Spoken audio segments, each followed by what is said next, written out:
A soja voltou a cair na Bolsa de Chicago nesta terça-feira, dia 14 de fevereiro de 2023. De outro lado, o dólar, que operava em queda frente ao real, voltou a subir. Será que foi o suficiente para trazer preços melhores para o produtor brasileiro? Como é que estão nossos prêmios? Como é que o mercado aqui está se comportando diante dessa movimentação? Assunto para a gente tratar agora no fechamento do mercado com o Wlamir Brandalize, consultor da Brandalize Consulting, grande parceiro desse site.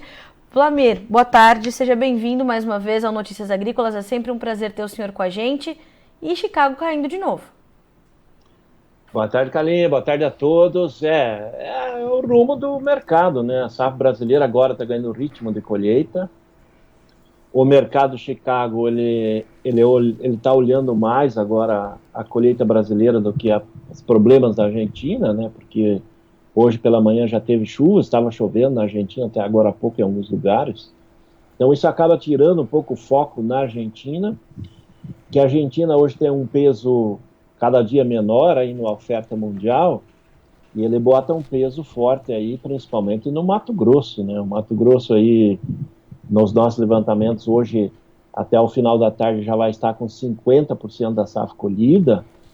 E até agora, os números que nos chegam é que está com mais de 22 milhões de toneladas colhidas. Então, esse número nos aponta que a safra do Mato Grosso pode ser maior que as expectativas e pode chegar a 44, talvez 44,5, com otimismo aí as últimas lavouras podendo chegar a 45 milhões de toneladas. Só um comparativo aí, que nem a Bolsa de Buenos Aires apontou 38 da Argentina. Então, hoje o Mato Grosso é muito mais importante que a Argentina na oferta global da soja. Então, é isso que o mercado está olhando lá. E a cada dia que passa, ele está entregando 5, 6 pontos e vai se acomodando. Ele chegou aí a andar perto dos 15,5 e agora está sinalizando fraqueza, né? Porque falta o outro lado da mesa. A China está muito tranquila, a China está atuando pouco, está levando contratos só antigos, não tem comprado quase nada nos Estados Unidos de posições novas. Está adiando novas compras. A China sabe que tem muita concentração de oferta no Brasil entre março até maio, e aí eles vão se posicionar em posições mais tranquilas.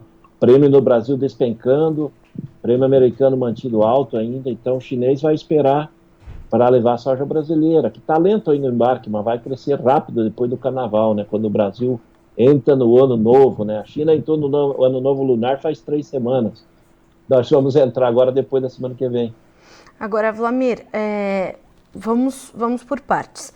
Olhamos para esses números da nossa colheita e olhamos para essa condição na Argentina. Olhando então do cômputo da oferta, o que a gente consegue entender é que o Brasil vai trazer uma compensação importante desse buraco que a Argentina vai deixar, e o mercado já entendeu isso e continua fazendo o reflexo disso, ou já precificou essa situação e vida que segue em relação à oferta sul-americana. Olha, o mercado ainda está desconfiado da realidade total da oferta, né? Porque a oferta que o USDA apontou da produção, né? Vamos dizer assim que a oferta é em estoque, mas vamos pensar só na produção. A produção estimada pelo USDA é 383 milhões de toneladas. O mês passado era 388, então reduziu 5. Basicamente tirando a Argentina, aí que tirou 4,5. Certo. Agora, na Argentina, provavelmente vai ter que tirar mais 3, né? Porque a própria Bolsa de Buenos Aires, que é o espelho do USDA normalmente nos dados, ele no mês passado estava 41, agora veio para 38. O USDA provavelmente no mês que vem, se seguir a lógica, terá que colocar 38 aí a 38 na produção argentina. Então isso tira a produção de 383 para 380 milhões de toneladas. E eu acredito que talvez o Brasil também tenha que tirar um pouco, né, porque a safra gaúcha foi muito comprometida.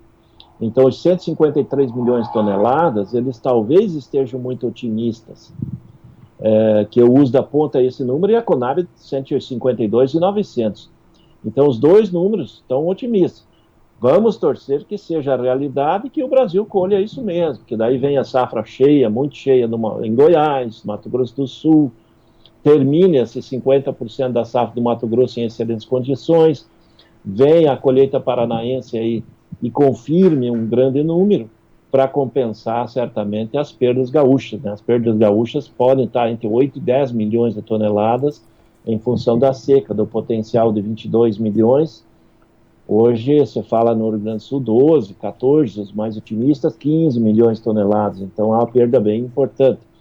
Mas, certamente, uma maior parte dessa perda está sendo compensada pela essa safra aí dos estados do Centro-Oeste, principalmente, que tiveram uma condição quase ideal para a safra.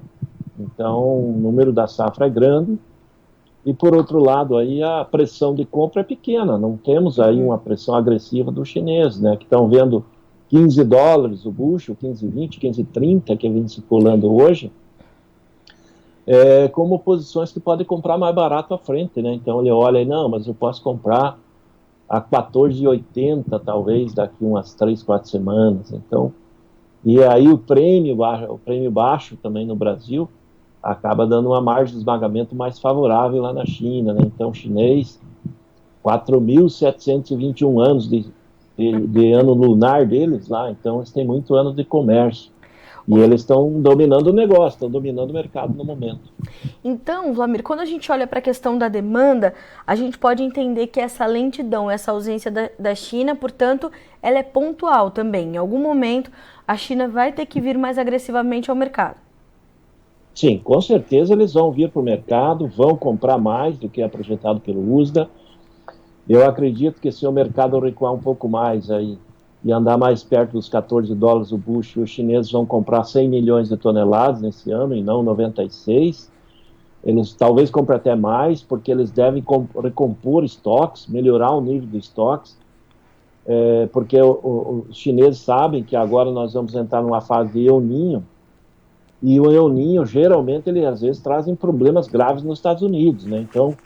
Então deixa de afetar mais a safra da América do Sul e prejudica os americanos. Os americanos que já sofreram 2 anos seguidos com perdas por clima, há uma possibilidade de ir para o terceiro. Então os chineses, eles deixam o mercado andar para baixo, quando o mercado chega numa posição de margem de esmagamento positiva lá, ele se posiciona.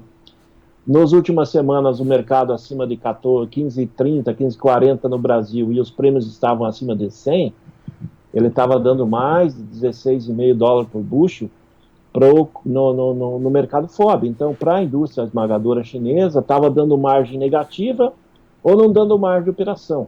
Agora começou a dar margem. Nos próximos dias, a margem vai ser maior ainda. Então, aí chega o momento de eles comprar, se posicionar, formar estoque, e aí atuar mais firme aí para atender o mercado local. A demanda da China vai crescer, porque eles não tiveram grandes problemas com novos focos de Covid aí no feriadão do Ano Novo Lunar, então tudo deve fluir melhor por lá e automaticamente demanda vai ter. Só que os chineses são calmos, né? Eles são compradores especialistas, né, em compra. Então, no caso aí, eles vão esperar cair mais para atuar. Então, é isso que provavelmente vai acontecer, né? Agora, Vlamir, vai ser essa atuação que vai fazer os prêmios brasileiros se recuperarem? Porque o senhor estava falando, né, no começo da nossa conversa aqui, que os prêmios já estão negativos, né? Ontem a gente já apontou essa situação, hoje voltamos a ter essa informação. O senhor falava de 15 cents de dólar menos do que Chicago, é o que o comprador está pedindo já, né, Vlamir? Exatamente. A posição para embarque abril, já o comprador quer pagar 15 centavos abaixo de Chicago. Então, o que vem? É o mercado pressionado. Mas por que isso? Mesmo que a China venha para o mercado, não há garantia que nós vamos reverter os prêmios no curto prazo, porque o mercado sabe que nós temos aí umas 90 milhões de toneladas de soja para colocar no porto nessa temporada. Então, estou falando só a soja grão. Umas 90 milhões de toneladas que devem ser encaminhadas para exportação. E como o ritmo esse ano está lento, pelos dados, quer ver, o dado acumulado, janeiro até agora, janeiro e 2 semanas de fevereiro, 2,2 milhões de toneladas. O ano passado, que nós exportamos muito menos, nós já tínhamos 5,1 milhões de toneladas nesse período. Então, nós vamos continuar concentrando muita oferta de soja e muito embarque nos meses de março, abril, maio. E quando tem muita pressão de oferta de grão chegando no porto, automaticamente isso é negativo para prêmio, né? Porque o comprador é que paga o prêmio, ele sabe que vai ter muita oferta, né? Então, para dar liquidez para escoar, porque não temos armazéns para segurar e deixar para vender uma grande parte para agosto, setembro, outubro, que é a época que vai ter safrinha chegando com recorde de colheita também. Então, o comprador sabe disso, é por isso que os prêmios, depois de 2, 3 anos, ou 4 anos, se eu não estou enganado, eles entraram novamente na margem negativa, e é possível que eles venham trabalhar aí, talvez até o meio do ano no lado negativo, não há de levar uma consideração, dizer assim, mas o mercado reverte rápido. O lado comprador acredita que não, eu tenho visto o pessoal do lado dos importadores acreditando que pelo menos até o meio do ano o prêmio fique meio 0-0 negativo, justamente pelo excesso de oferta que nós vamos ter aí nos portos. E o senhor acha que passa por essa pressão também nos nossos prêmios, as nossas dificuldades logísticas agora? Porque esse atraso na colheita que a gente já registrou está fazendo uma bela de uma fila de navios nos nossos portos e um line-up de espera grande, né, Wlamir? Isso é concentrando. O embarque de fevereiro vai ser jogado em março, né, que já era um embarque programado gigantesco. Isso afeta os prêmios, certamente, e o que vai pesar mais é a questão do frete para o interno, né? Então, o frete caminhão, porque os fretes dispararam e ainda tem folha para crescer mais. Então, hoje, como exemplo, tem o frete ali de Sorriso até Santos ou Paranaguá. Hoje ele gira de 500 a 550 reais a tonelada. Há um mês atrás era 350, 370. Hoje ele está entre 30 e 33 reais por saca. Era 22, no máximo 25, e a turma do transporte aponta que as margens do setor transportador é pequena, o diesel está caro, eles apontam aí perto de R$7 o litro, o custo do caminhão está caro, as prestações dos caminhões estão caras em reais, e automaticamente esse frete pode subir mais. Há muitas apostas que pode chegar aí a R$40 por saca no pico da oferta que vai se dar em março e abril. Então é mais um fator de pressão, e aí sim uma pressão mais negativa lá no interior, né? Porque o porto vai continuar girando ligado ao valor do prêmio, a Chicago e dólar, e dentro desses patamares, com um leve viés de baixa em dólar também, mas o que pesa também é o produtor lá no interior, o custo do frete final, né? Bom, Wlamir, era exatamente isso que eu queria entender. O que tudo isso significa para o produtor? Porque a gente sabe que as vendas também estão mais lentas do que em anos anteriores, né? E a gente sabe que ele está muito receoso na venda. E quando a gente traz todo esse cenário, o produtor chega... É difícil para o produtor absorver, principalmente aquele produtor que perdeu na safra, né, Wlamir? É difícil para ele contabilizar todas essas informações. O que o senhor está sentindo do produtor agora? Esse receio para avançar com os negócios continua? A gente ainda tem esse quadro e o que a gente pode trazer de orientação para o produtor, embora cada produtor em cada região desse país vá ter uma realidade diferente? Olha, produtores em geral, cada um tem a sua situação, né? Isso que nós citou, a realidade é diferente de todo mundo, até de um vizinho para o outro. Mas o que nós temos no momento? Nós temos no momento fatores importantes para o produtor. Nós estamos aí com momentos que os fertilizantes caíram muito nos últimos 3 meses, caiu bastante fertilizantes. A relação de troca melhorou para o produtor. Alguns defensivos estão com valores em dólares mais baixos, mais atrativos. Então, e o produtor tem a oportunidade de fazer essa posição. Se ele está com medo de vender e ficar com os recursos, com os reais no banco, temendo com o governo, que existe uma fatia do setor produtivo que está temendo ter dinheiro no banco, justamente porque não sabe qual é as políticas que o governo que está aí vai colocar. Até agora o governo não disse, vou fazer isso, fazer aquilo, seguir esse rumo. Está tudo no oba-oba, cada dia que passa tem uma notícia nova, o dólar sobe, no outro dia ele desmente que não é aquilo, daí o dólar cai. Então está numa dúvida grande, porque o governo não tem um projeto efetivo. Então automaticamente o mercado financeiro fica nervoso, e o produtor está no mesmo barco, né? Mas a relação de troca e os insumos no momento, para aquele que não quer se deixar aí, não tem onde colocar essa sorte que vai colher, seria fazer posições de trocas e garantir, porque nós temos que alertar, semana que vem, no dia 23, 24, tem o Outlook Forum lá nos Estados Unidos, o USDA, né? Sim. E o primeiro sinalizador do que vão plantar, tanto de soja como de milho, como vem a safra de trigo. E com as cotações de soja aí nesses patamares, perto de $15 para o produtor americano, milho 6,80, 6,70, cotações são boas para o produtor americano. Os insumos no ano passado, o produtor americano pegou em cheio o pico dos preços. Esse ano, agora, no mês de fevereiro, que ele vai começar a se preparar, e o inverno está longo lá, vai atrasar a safra, então vai ter uma concentração de safra atrasada no hemisfério norte, né, porque está muito frio ainda. Ele vai se definir, e eu, se estivesse na posição do produtor americano, ia plantar mais soja, ia plantar mais milho, tudo que eu pudesse. Certo. E se vier essa notícia do USDA, nós vamos ter, primeiro passo, aumento, uma pressão de demanda de fertilizantes, vai aumentar os preços dos fertilizantes, é normal. Nós vamos ter aí uma procura maior por produtos químicos defensivos, também pressiona os preços. Isso pode ocorrer agora no final de fevereiro, no pico da oferta da safra brasileira. E o que tem mais junto para acontecer a semana que vem? Dizer, se a situação pode complicar, pode ter mais fator, tem mais fator. A semana que vem vai fazer um ano da guerra dentro da Ucrânia, lá da Rússia. Verdade. E a Rússia vai querer tomar mais uns pedaços ali da região de Donetsk, do Lugansk, para deixar, que eles dizem lá, que é deixar livre as regiões ali, onde que tem uma população grande de russos, do que eles chamam ali, os russos chamam de nazistas, né, os ucranianos nazistas. Então essa guerra vai se intensificar na semana que vem, e para complicar mais ainda, vê quanto complicador tem a semana que vem. Nós estamos numa semana que o produtor pode se posicionar, pode pensar para escapar e não deixar o barco correr e perder a oportunidade, que o mercado em dólar hoje está bom também. Além a de semana tudo... que vem nós temos o carnaval, que vai anular meia semana. A semana brasileira do mercado financeiro só começa na quarta à tarde, então nós temos segunda, terça e quarta de manhã sem dólar, sem operação financeira. Então há muitos fatores que vão explodir tudo na semana que vem, na hora que o Brasil vai estar no pico da colheita. Daí vai estar colhendo forte no Paraná, São Paulo, Minas, Centro-Oeste todo. É a safra chegando.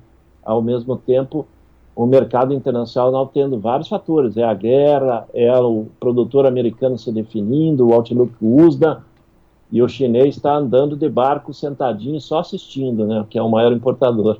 Eles estão numa posição confortável agora. E olhar para isso também o produtor que está com a sua soja ali sendo colhida, né, Vlamir, e tendo essa questão da armazenagem também ali no horizonte dele, tendo tudo isso em vista, esse prêmio negativado, e agora o dólar completamente sem direção, né, porque é a nossa aventura fiscal, seguimos, e aí vamos ver o que vai acontecer com o dólar e tudo mais. A gente vê o produtor muito aflito, né, Vlamir? Então a gente está nessa situação.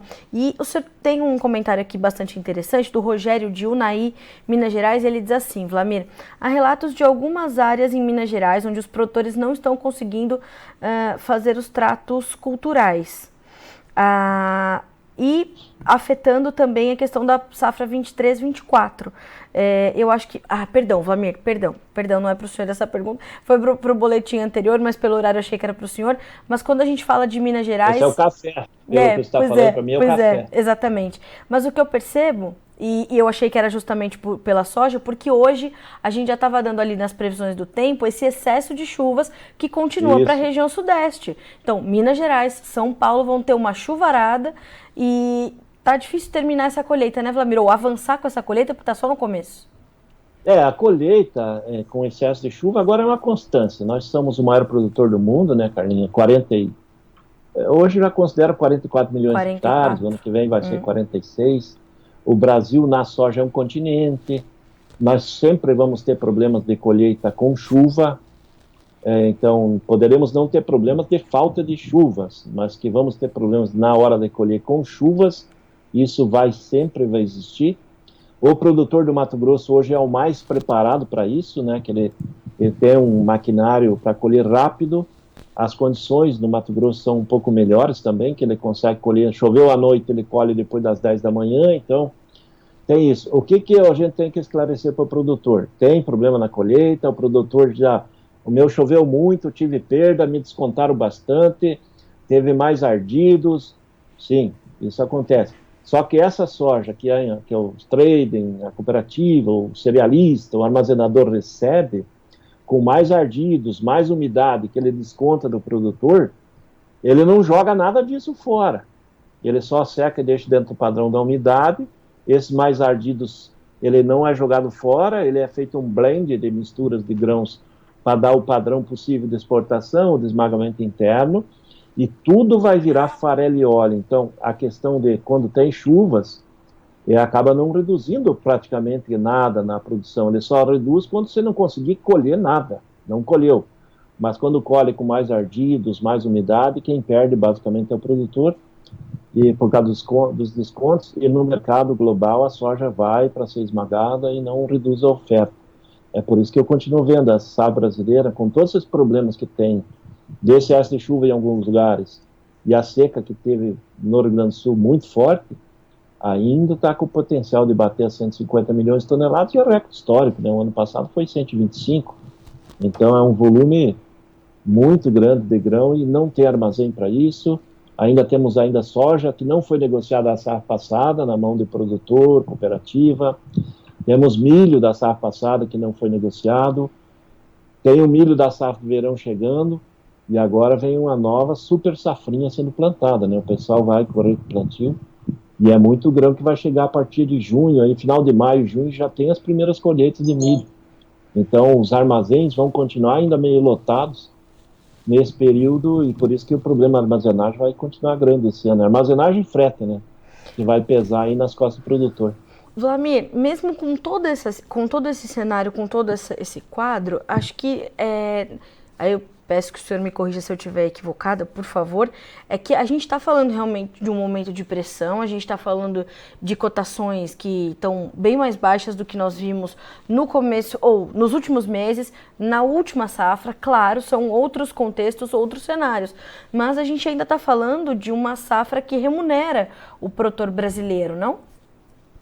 Sim, hoje a nível de Brasil aí, se a gente pegar o Brasil todo, as cotações elas começam a partir de praticamente R$150 e vão até 175 no caso gaúcho, aí, que são os melhores níveis, dentro de patamares que dá rentabilidade para o produtor. As posições em dólares também, que estão aí na faixa de $33 nos portos, aí, sem prêmio. Se a gente olhar com prêmio, ela está dando mais ainda, então 37, 36, por aí. Então as cotações estão boas, os níveis no interior, mesmo que a alta dos fretes ainda são remuneradores, estão de margem de lucro, mas o que a gente está apontando é que tem vários fatores que vão fazer parte do cenário aí nos próximos 15, 20 dias, e todos esses fatores que estão para entrar podem ser levemente negativos. Nenhum deles é um fator muito negativo, mas se coincidir que eles todos sigam no mesmo rumo de serem levemente negativos, nós vamos ter uma pressão da soja para baixo em dólar, ao mesmo tempo que no interior essa questão do frete vai consumir mais um pouco do fôlego do produtor. Então o produtor poderá perder um pouco mais do poder de compra da soja frente aos insumos. E os insumos aparentemente já estão chegando perto do fundo do poço deles no ano, porque agora vem a safra americana, e grande parte dos produtores americanos ainda não compraram uma boa parte dos insumos. E os americanos plantam entre soja e milho 74 milhões de hectares. É uma loucura. Então é muita coisa por lá também. Então é isso que a gente alerta. E o mercado global atende basicamente Brasil e Estados Unidos, que são os grandes aí nessa área dos fertilizantes. E não devemos esquecer a guerra, né? Se a guerra se intensificar ali, o Mar Negro ali ficar bloqueado por causa dos navios russos que se posicionaram, estão se posicionando lá no Mar Negro para bombardear a Ucrânia pelo Mar Negro, é mais um fator de dificuldade de transportar fertilizante daquela região lá, porque fósforo, potássio e nitrogênio sai muita coisa daquela região da Ucrânia, da Rússia e da Bielorrússia, e além de ter produto que vem lá da China, mas os chineses daí nessa hora eles puxam o preço, né? É isso que eles fazem. É isso.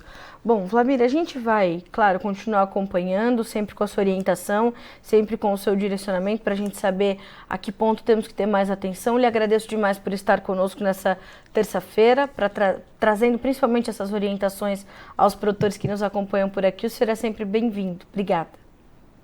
Para fechar só, nós estamos numa grande safra, vai ser uma grande safra para o produtor, provavelmente vai ter uma boa rentabilidade, vamos faturar mais, vamos exportar mais.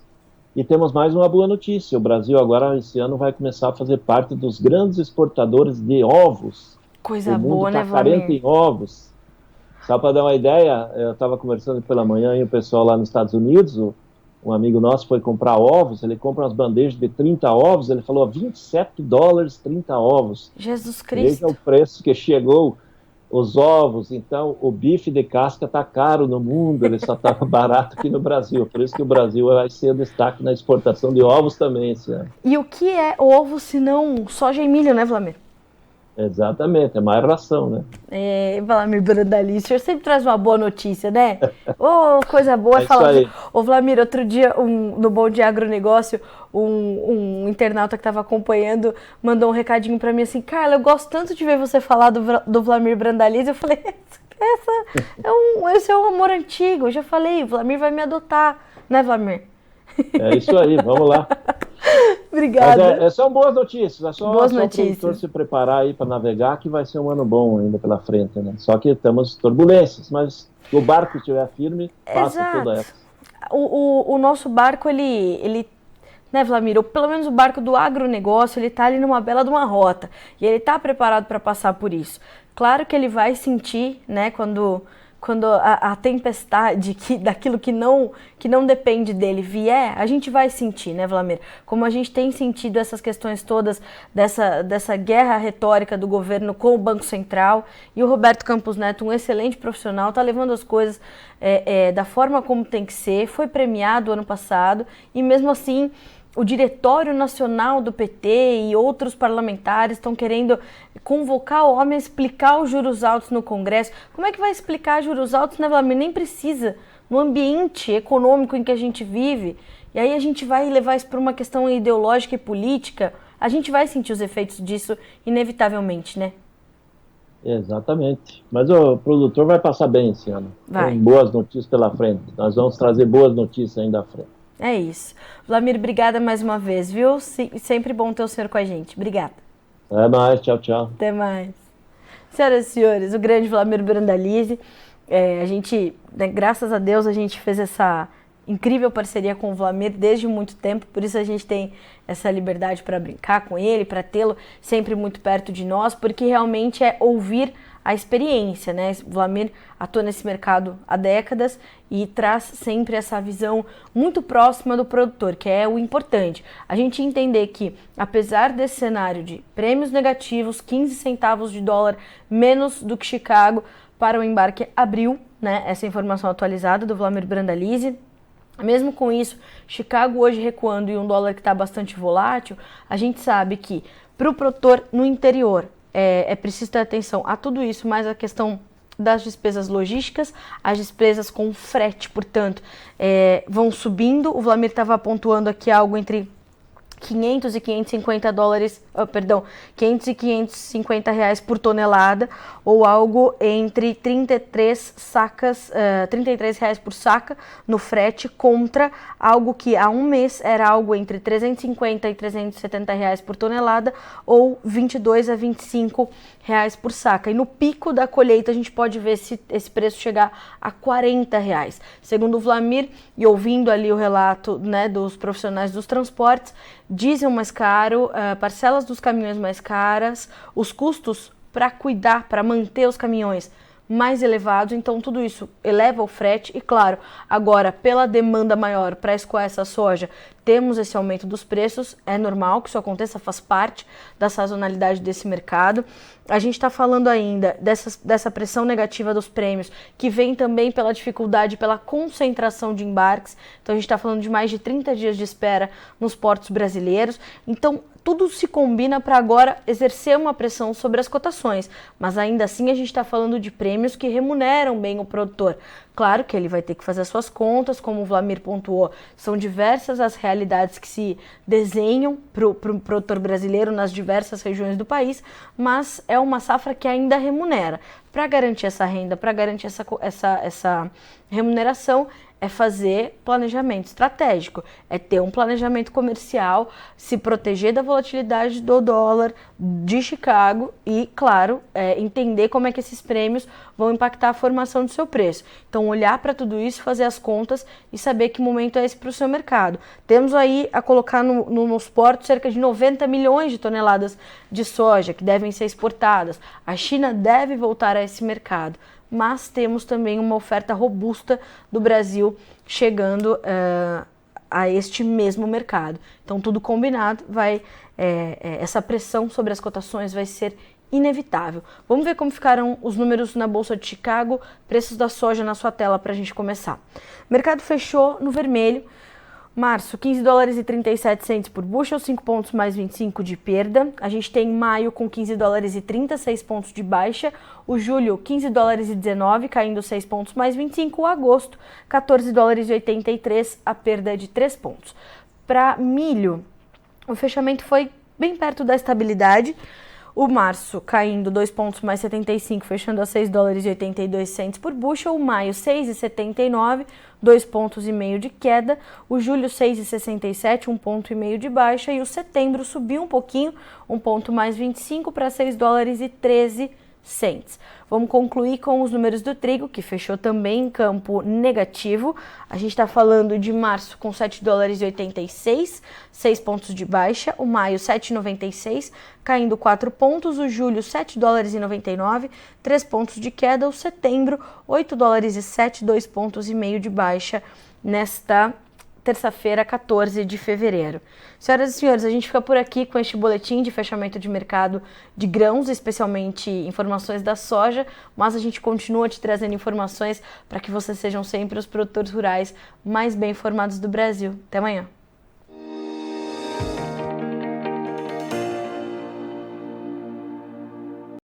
Participe das nossas mídias sociais, no Facebook, Notícias Agrícolas, no Instagram, @Notícias Agrícolas e em nosso Twitter, @Noteagri. E para assistir todos os vídeos, se inscreva no YouTube, na Twitch, no Notícias Agrícolas Oficial.